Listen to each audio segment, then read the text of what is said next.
اعوذ باللہ السمیع العلیم من الشیطان الرجیم بسم اللہ الرحمن الرحیم فآت ذا القربى حقه والمسكين وابن السبيل ذلك خير للذين يريدون وجه الله وأولئك هم المفلحون وما آتيتم من ربا ليربو في أموال الناس فلا يربو عند الله وما آتيتم من زكاة تريدون وجه الله فأولئك هم المضعفون۔ حضرات محترم، الحمدللہ ہم مسلمان ہیں۔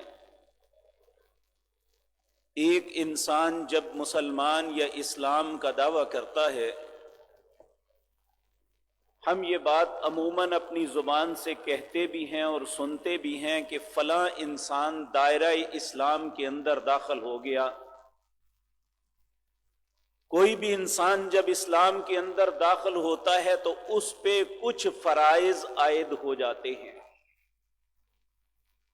پیارے نبی جناب محمد الرسول اللہ صلی اللہ علیہ وسلم نے ان کی نشاندہی کی۔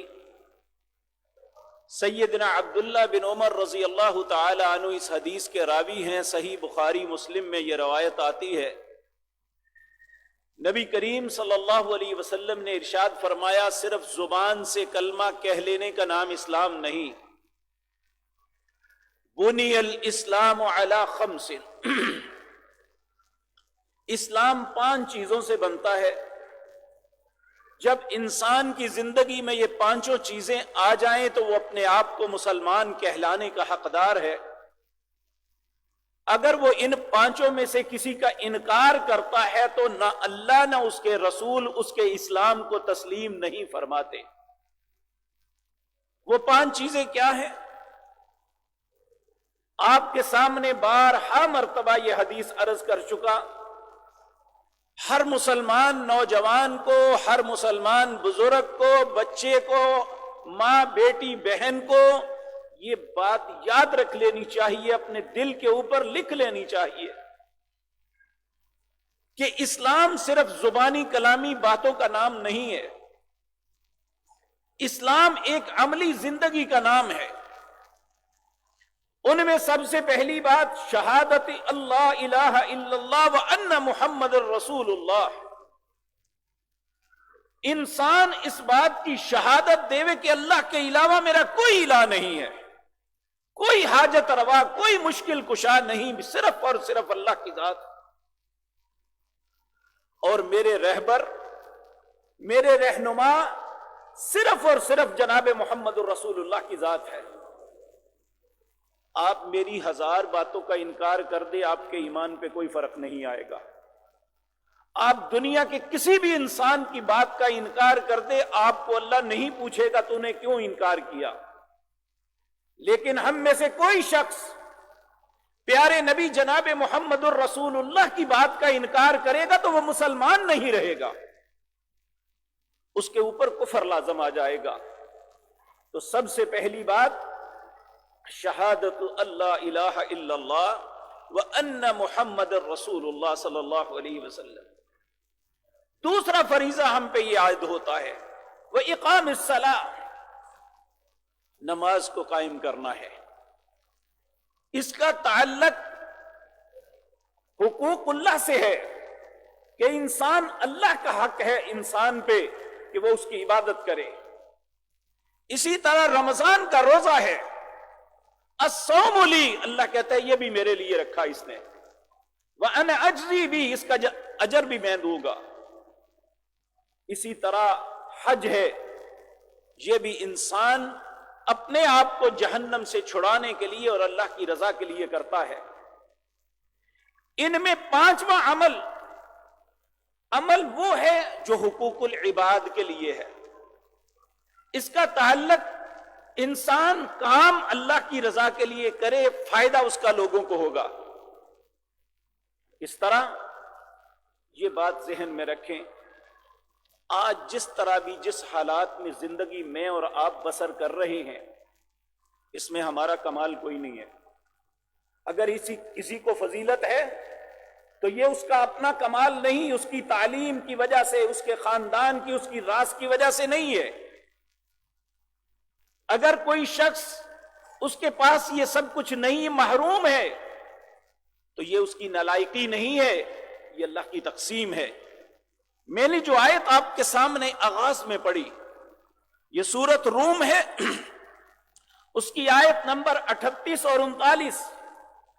اللہ فرماتے ہیں فَآتِ ذَا الْقُرْبَى حَقَّهُ وَالْمِسْكِينَ وَابْنَ السَّبِيلِ.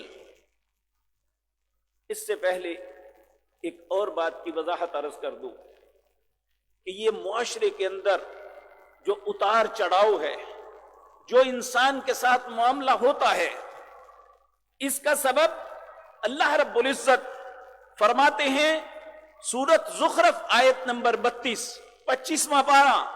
اللہ فرماتے ہیں نحن قسمنا بینہم معیشتہم. تمہارے درمیان جو معیشت کی تقسیم ہے نا، ایک فیکٹری آنر ہے، ایک مزدور ہے، ایک ذمہ دار ہے، ایک اس کا کاشتکار ہے. اللہ کہتے ہیں نحن قسمنا بینہم معیشتہم فی الحیات الدنیا ورفعنا بعضہم فوق بعض.